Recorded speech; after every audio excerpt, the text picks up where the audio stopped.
Our day started at the entrance to our hotel, where we watched as our luggage was stowed in the coach. Daffy, my companion, wasted no time in posing for a photograph to show where he had been while away on holiday. We had met all the people who were to be travelling with us at the meal the previous night. Strangers who were to become friends. Our first stop was at the Adelaide River Inn, where we were encouraged to go inside to see a famous film star. There, in a dark corner near the bar, stood Charlie. Charlie shared the limelight with Paul Hogan in the movie Crocodile Dundee. He died back in 2000, so now his hide becomes the star in many traveller snapshots. A collection of shiny motorbikes, along with trailers and riders not much younger than we were, had parked out the front of the hotel. Members of one of the chapters of the Ulysses Club were enjoying the Outback together over a period of several weeks. Not far from the Adelaide River Inn is the Darwin War Cemetery. This cemetery is where the casualties of the Darwin bombing were laid to rest. Military servicemen and women fill the majority of the grave plots, while 63 civilians killed in that bombing raid in 1942 are also named so they will never be forgotten. On the inside wall of the entrance to the cemetery were photographs that showed the flooding of the place in February. There was no flooding today.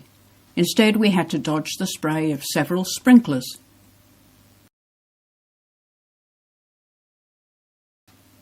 Edith Falls is an oasis in the outback with a wonderful area that is safe for swimming. The temperature is hovering around 30 degrees, so a dip in the cold water is very attractive, and the water is surprisingly cold. Although there had been plenty of rain early in the year, it is now dry, and the falls not as spectacular as during the wet season. However, there is always water deep enough for a swim. Rangers make sure every morning that there are no estuarine crocodiles to disturb the tranquility. May is a great time for wattle, and among the greenery of Edith Falls were a few small wattle plants. The young and fit are encouraged to follow the tracks to find more waterfalls and swimming holes, but with the temperature in the 30s, I only climbed a short way. I believe the track goes for 2 kilometres, so I'm glad I stopped. Our stay was not to be a long one.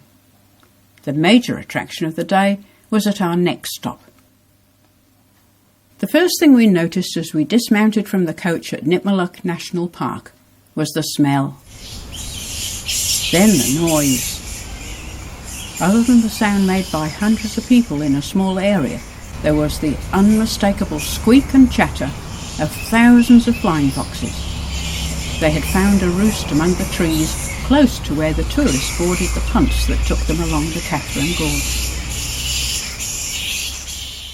The last time I had visited this place, it had been to travel the gorge in a 2-man kayak with my sister, but this time there was only one option: to take the cruise.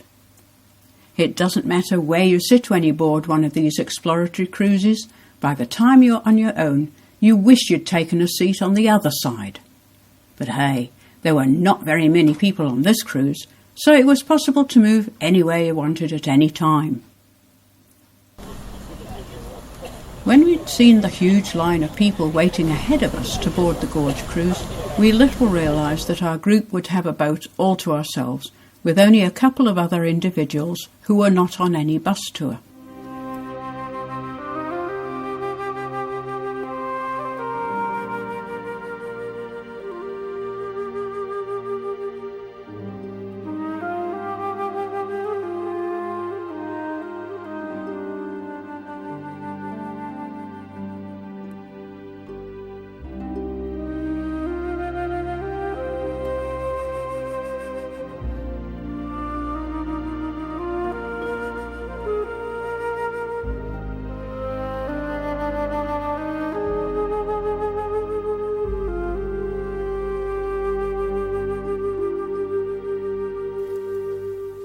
Halfway through the first set of gorges, the punt pulled in to the side.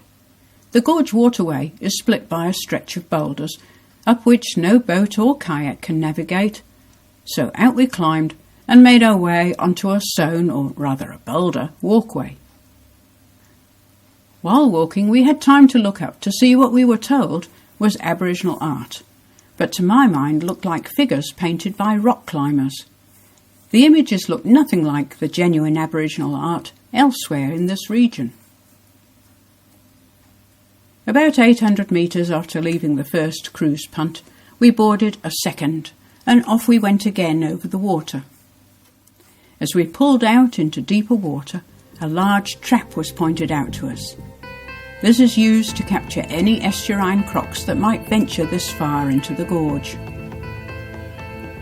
There are several sandy beaches, and these are also good indicators when there are crocodiles in the gorge.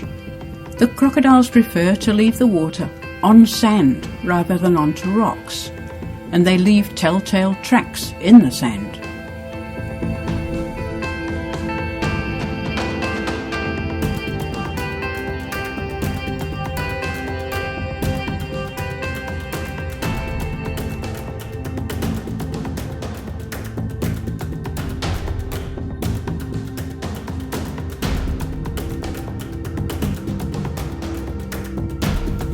After an hour on the gorges, we about turned and again had to make our way on foot to board that punt that would take us back to where we first joined the cruise.